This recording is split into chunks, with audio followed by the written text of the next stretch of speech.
Hello, everybody. This is Salil Tripathi from the Institute for Human Rights and Business here in London.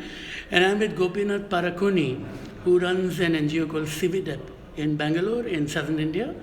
And this is the NGO that has done a lot of work with informal workers in the tannery and the shoe sector, particularly with the upper shoes that are made by the informal sector, largely by women. Can you briefly tell us the scale of the issue involved? Because clearly the issue here is that they are being paid very poorly, they are in conditions which are not very healthy, and they are also supplying to some of the leading brands in the West. Yeah, I think the scale of number of home workers is very large. It runs in thousands because recently we mapped the supply chain of one particular brand who is sourcing from many factories, but for this project, we did it with one supplier. Right. And we found that there were over 100 home workers working for this one supplier. And the factory, the supplier has his or her own factory? Many more factories, yes. Okay, all right. The supplier, we mean a supplying factory, manufacturing factory. So there are about 150 such factories in our region. And this is in Karnataka? This is in Tamil Nadu. It's in Tamil Nadu. In Tamil Nadu. Yeah, that's another southern state. Yeah, yes. in the district of Vellore, Yeah, not far from Chennai. It's about 2.5 hours from Chennai. Right. So, that's a huge number, hundreds of, thousands, So, and it's not as if, it's unseasonal work. Throughout the year there is work, but the issue is that it will depend upon the agent, to give work to a particular home worker or not. So, there is a large pool of... And it's largely a women workforce, right? Largely a human... Is there any child labor? That was my question. The child labor is largely in North India, in the Agra region. But in South India, in home working, there can be little bit because children might help their parents, they might come to school and... but then the good thing is that in South, most parents, even of the poorer sections, would send them to school. So they go to school, but there can be a little bit of assistance, to their parents. Right. These are families with been living in great poverty. Yeah, really. The wages they get, is something about 20 to 30 pounds a month. Per month. Now, the interesting thing to put it in scale is that you gave the example of some women who are getting between 6 and 13 rupees per upper. So they're getting something like 12 pence or 10 pence per shoe that they are making, and they make a few a day and then end up earning about 30 pounds at the end of the month. This, when the same shoe is retailed at anything from 49 to 99 to 129 pounds. Yes, so there's a huge markup involved. And what you were also saying is that the middlemen are also not very well paid. No, they aren't really making a lot of money. They'll be better off, the workers, but definitely, the employer. So the exploitation is further up the chain rather than it's lower down the chain. The other question I had was that you mentioned some factory workers who earned about 6,500 rupees or 92 euros a month, which is about double this income. Yes. And yet that is... it's 1/3 of the living wage. Only 1/3 of the living wage. So these are very dire conditions. Yes. So is it simply a question of supply and demand? Is it that the manufacturers think that they can get away with it?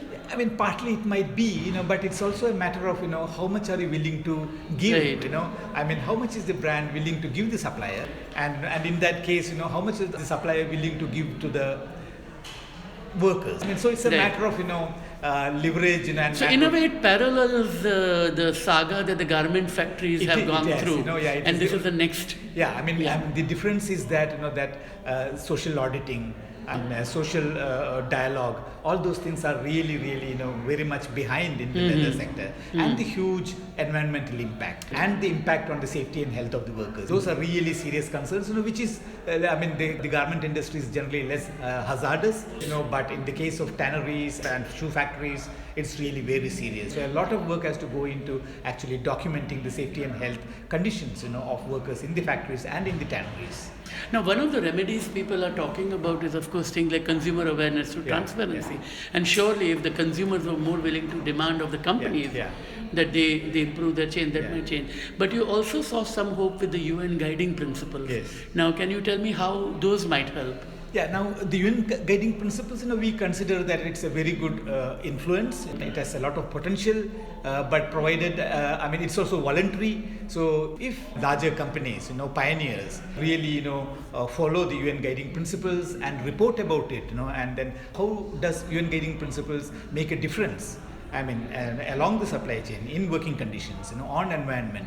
It's a very good thing to do, but unfortunately in India, it's not many companies, who have really understood, are aware of the UN guiding principles. So there is a whole lot of work needs to be done. I mean, especially because our government has not yet have a national action plan. I mean, there is some work and some conversation, but I mean, it's very important to have a national action plan on the one hand, but on the other hand, leading brands, leading companies have to take initiative and be pioneers, in actually capacity building on UN guiding principles. How will the smaller companies follow the UN guiding principles? What is the management system within these companies, to really be compliant to UN guiding principles. So there's a huge capacity issue and an awareness issue. And it seems that the government's prevailing ethic is to create more jobs for more things that can be made in India for the export market.